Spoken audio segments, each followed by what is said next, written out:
Une mère rend visite à sa fille à la morgue pour lui dire adieu et fait la découverte la plus incroyable. Quand cette mère a rendu visite à sa fille nouveau-née à la morgue pour lui dire adieu, elle a fait la découverte la plus incroyable. Ce qu'elle a trouvé a surpris le monde entier. Regardez cette vidéo jusqu'à la fin pour savoir ce qui s'est passé. Je t'assure que ce sera une montagne russe émotionnelle. Analia Lucia Butey. Analia d'Argentine avait déjà donné naissance à 4 enfants lorsqu'elle est tombée enceinte du 5e. Ça allait être une fille. Et Analia et son partenaire, Fabian Veron, espéraient que cette grossesse se passerait bien, car Analia avait subi une fausse couche. Mais malheureusement, à 26 semaines de grossesse, elle a perdu les os et a commencé à avoir des contractions. C'est pourquoi elle s'est rendue à l'hôpital Perando, dans le nord-est de l'Argentine. C'était trop tôt pour que sa petite naisse, mais c'était en train d'arriver. La petite Lucia est née le 3 avril 2012, avec presque 3 mois d'avance. Elle était toute petite, pesant à peine 1,5 kg, et le pire était qu'elle ne semblait ni respirer, ni donner signe de vie. Les médecins ont essayé de la ranimer et ont appelé un médecin néonatologiste, mais ils n'ont pas non plus pu détecter de signe vital chez la petite. Lucia était née morte et elle a été déclarée officiellement morte. Un certificat de décès a été émis avant qu'elle n'ait reçu un certificat de naissance. Son frêle petit corps fut enveloppé dans du tissu et placé dans un petit cercueil en bois. Analia avait été anesthésiée pendant l'accouchement et a dû être informée de ce qui s'était passé à son réveil. Elle était complètement dévastée et ne pouvait pas croire qu'elle avait perdu sa fille. Tout s'était passé très vite. Elle ressentit un fort désir de voir sa petite fille, vérifier qu'elle n'était vraiment pas sans vie et prendre une photo pour le service funéraire. Elle a dit à son mari ce qu'elle voulait et l'a convaincu ainsi que son frère de l'emmener à la morgue de l'hôpital. Ensemble, ils ont obtenu la permission des médecins pour le faire. Plus de 12 heures s'étaient déjà écoulées depuis la naissance de Lucia. En descendant à la morgue, Analia se préparait mentalement pour le moment. Elle était encore faible après l'accouchement. Tu imagines ce qu'elle a dû ressentir? Aucun parent ne devrait avoir à traverser les émotions de la perte d'un enfant. À la morgue, Analia et son compagnon Fabian ont localisé le petit cercueil de Lucia. En ouvrant le tiroir, ils se sont rendus compte qu'il était déjà fermé avec des clous et que la seule façon d'ouvrir le petit coffre en bois était avec un levier. Alors ils en ont trouvé un et avec un peu de force, Fabian a ouvert le cercueil. Quand Analia se pencha sur la boîte, elle regarda le corps minuscule de sa petite et toucha sa main avec ses propres doigts minuscules. Ensuite, elle a découvert un peu le visage de Lucia, et alors l'impensable s'est produit. Analia entendit soudain un petit cri et vit les grands yeux brillants de sa fille la regardant. Choquée, elle fit un bond en arrière et se dit à elle-même « C'est mon imagination, c'est mon imagination ». Les cris continuaient, et en regardant sa petite là, allongée dans le cercueil, elle semblait tout sauf morte. Lucia se réveillait devant ses yeux, pleurant comme pour dire « Maman, je savais que tu viendrais me chercher ». Tout le monde était stupéfait. Comment cela pouvait-il être ne serait-ce qu'un peu possible? Tandis qu'Analia et son mari restaient paralysés sur le coup, le frère d'Analia réagit immédiatement. Il attrapa la petite fille et la porta en courant à la salle de néonatologie. Dès qu'il arriva, il mit la petite fille entre les mains des infirmières. La petite fille se sentait glacée, comme un bloc de glace, s'agrippant à ses bras et à sa poitrine à la recherche de chaleur. Après que les médecins stupéfaits aient confirmé que le bébé était vivant, Lucia a été admise dans une unité de soins intensifs. Il fallait réchauffer son petit corps, lui fournir de l'oxygène et de la nourriture, et effectuer des tests pour voir si son séjour dans le réfrigérateur de la morgue lui avait causé des dommages. Et en plus de tout cela, Il fallait répondre à la grande question « Qui était? Comment cela a-t-il pu se produire ?» Pendant que Lucia subissait les traitements, ses parents tentaient de digérer cet événement émotionnel.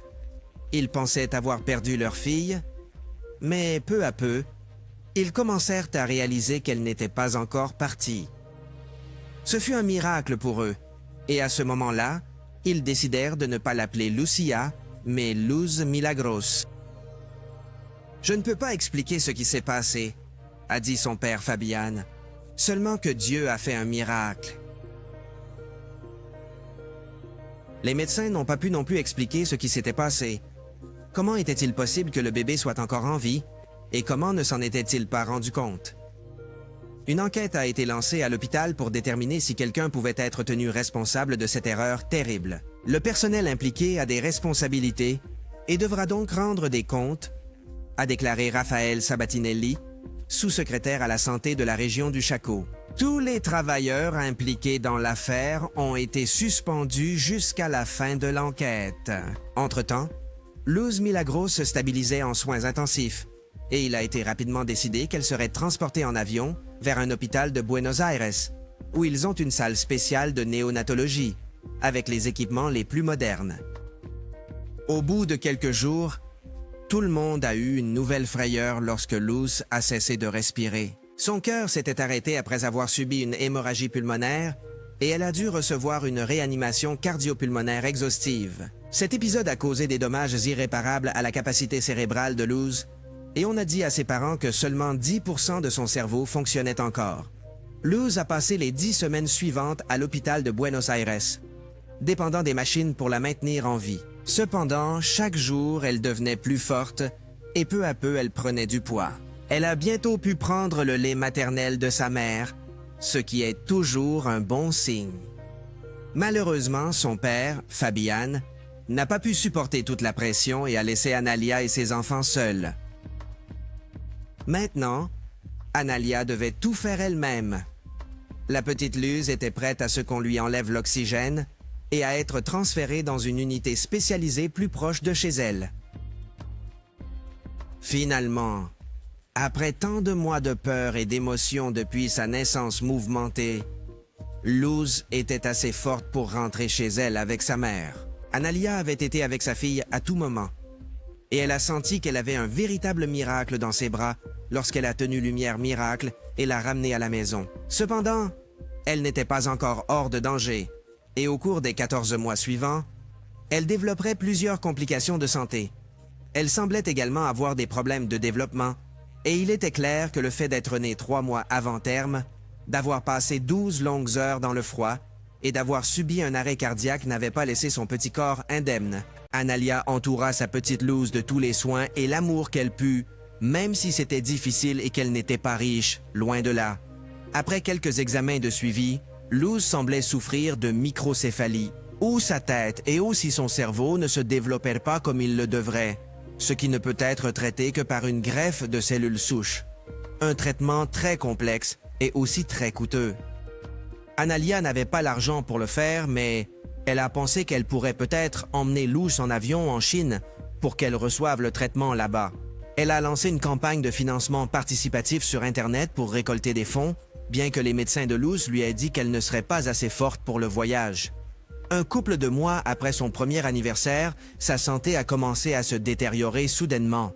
Fin juin, elle a de nouveau subi un arrêt cardiaque et Analia l'a ramenée à l'hôpital.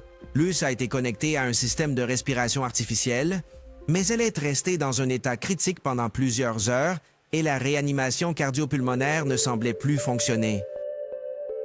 Son petit cœur a cédé et la petite Luz, le bébé miracle, est décédée. C'était déchirant, mais cette fois, elle est vraiment partie. Je t'ai dit que ce serait des montagnes russes émotionnelles, n'est-ce pas? Je ne peux pas imaginer ce qu'a ressenti Analia en perdant sa fille une deuxième fois, et que cette fois, c'était définitif. En partageant sa perte avec le monde, Analia a écrit une lettre publique d'adieu incroyablement émouvante. Elle a écrit « Aujourd'hui, mon amour, nous ne disons pas adieu car nous nous reverrons. » Elle a écrit qu'elle se sentait sereine et qu'elle était reconnaissante pour chaque minute passée ensemble. Dieu m'a prêté la lumière pour ce temps et je peux assurer que l'année dernière, 2 mois et 20 jours passés avec elle m'ont fait la femme la plus heureuse de cette planète. Aujourd'hui, mon ange est heureux, courant et riant, comme nous voulons tous qu'il soit. Elle a dit à tout le monde qu'elle était sûre que Luz avait eu une mission sur cette terre. Un jour, un garçon s'est approché d'elle en lui disant qu'il avait pensé mettre fin à ses jours, mais après avoir vu Luz se battre, il a pensé « Pourquoi ne puis-je pas faire cela moi aussi ?» Cela me donne la chair de poule et je souhaite à Analia et à sa famille beaucoup de force en ces temps si difficiles. Clique sur le bouton « J'aime » si cette histoire t'a aussi brisé le cœur et fais-nous savoir dans les commentaires comment cela t'a fait sentir. Tu dois être un robot si ce qui est arrivé à Luz ne t'a pas affecté.